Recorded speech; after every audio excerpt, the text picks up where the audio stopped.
Moi! Mä oon nyt täällä mun elektroniikkaromun keskellä.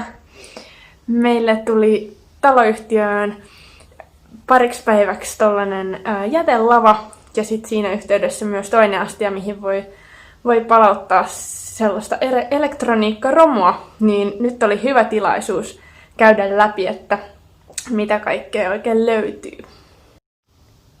Näitä mä tosiaan kävin läpi ja täältä löytyy siis ihan vaikka mitä.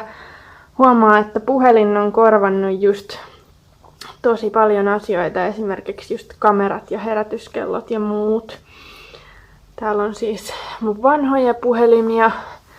En oo heittänyt niitä vielä pois.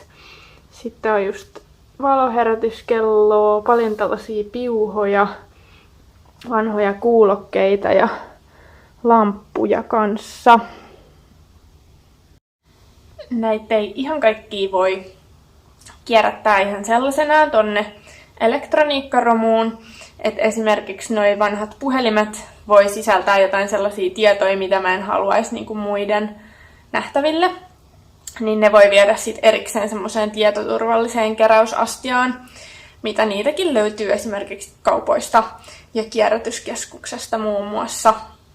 Ja sit nykyään on myös semmoinen palvelu, että sä voit lähettää pakettina semmoiseen tietoturvalliseen käsittelyyn muutaman puhelimen kerrallaan postissa. Se maksaa ihan joitakin muutamia euroja. Ja minkä takia nämä on siis tärkeä kierrättää, on, että joku ihminen on louhinut noi materiaalit aikoinaan kaivoksista, erilaiset metallit muun muassa. Ja jos niitä ei kierrätä, niin sitten ne vaan niinku istuu täällä jengin kotona ja niitä ei saada uudelleen käyttöön. Eli kun ne viedään sinne kierrätykseen, niin sitten siitä irrotetaan kaikki mahdolliset materiaalit, mitä se sisältää. Ja noin 90% on Suomessa arvioitu, että niistä materiaaleista päätyy uudelleen käyttöön. Eli nyt esim. Tää MP3-soitin, joka on mulla seissyt täällä siis monia vuosia, ellei vuosikymmenen tai parikin melkein, niin on aika oikeasti päästää se eteenpäin ja katsoa, että mitä tästä saisi vielä irti. Ja erityisesti mä haluaisin nyt kiinnittää kaikkeen huomioon näihin niinku puhelimiin. Että niin kuin minäkin, niin on arvioitu, että noin 1/3 niin kuin ihmisistä säilyttää vanhoja puhelimia himassa, eikä tee niillä yhtään mitään. Ja tää on tosi ongelmallista, koska puhelinten valmistukseen tarvii nykyään siis jotain 30 eri metallia, kuparia ja hopeata ja kultaa ja kaiken maailman metalleja. Niin se tosiaan tarkoittaa, että niitä joudutaan sit jatkuvasti louhimaan lisää. Ja sit sen seurauksena me tuhotaan niinku ympäristöä koko ajan enemmän ja enemmän. Ja kännyköidenhän määrä maailmassa vaan kasvaa.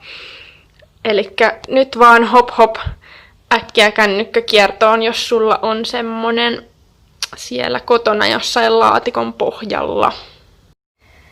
Sitten mitä mä ensimmäistä kertaa kokeilin viime vuonna, oli, että kun mun toi viimeisin puhelin hajosi, niin ajattelin, että voisiko mä oikeasti ostaakin käytetyn puhelimen. Ja nyt se tosiaan on tässä. Eli ihan tällaisen uuden veroisen hienon puhelimen sai, kun osti käytettynä. Se oli semmoinen kotkalainen yritys kuin Halpis. Ja ne myy siis tosi laadukkaita ja siinä oli muistaakseni vuoden takuu ainakin voimassa. Ja mulla kävikin itse asiassa silleen, että se ensimmäinen versio, minkä mä sain, niin siinä oli pikkasen irrallaan tää lasi tästä päältä. Niin lähetin sen vaan sinne takaisin ja ne liimas sen. Ja tää on nyt toiminut mulla 5,5 vuotta ja ihan superhyvin. Ei ole mitään ongelmaa ja siis ihan kuin uusi. Eli taas kysynkin, että tarviiko edes elektroniikkaa ostaa uutena ollenkaan. Jee. Mut nää tosiaan lähtee nyt kiertoon suurin osa. Ihan muutamia juttuja tuolta säilytän. Jotain toimivia piuhoja ja semmoista. Mutta suosittelen tosi lämpimästi, että säkin laitat kaikki sun elektroniikan kiertoon ja kun pitää ostaa joku uusi juttu, niin mieti, että voisit sä senkin löytää käytettynä ja ihan yhtä hyvässä kunnossa. Heippa! Ja siis tää on tosi spookia. Mä niinku täältä tyhjentelen näitä viestejä ja käy ilmi, että mä oon siis väliaikaisesti käyttänyt tätä vielä vuonna 2015. Eli 5 vuotta sitten, mikä on ihan hassua ajatella. Mutta enää kyllä, jos menis puhelin rikki, niin en uskoisi, että tää olisi se mihin lähen. Siis tässäkin on ollut video-ominaisuus. Mitä jos mä tekisinkin mun YouTube-videoita tällä? Wow, wow, wow.